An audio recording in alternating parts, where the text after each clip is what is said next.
Hola, me llamo Denko Mesa, soy maestro de meditación y uno de los contertulios del segundo foro de Mindfulness que organiza Elephant Plena para el 30 de septiembre en Valencia. Me trasladaré desde Canarias para allí con el fin de compartir qué significa y qué repercusiones trae la práctica de la atención plena o mindfulness en nuestras vidas personales y qué beneficios trae en nuestras relaciones sociales.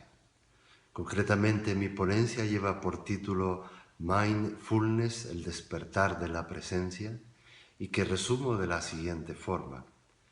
Si hay una práctica de la atención plena, ahí habrá presencia.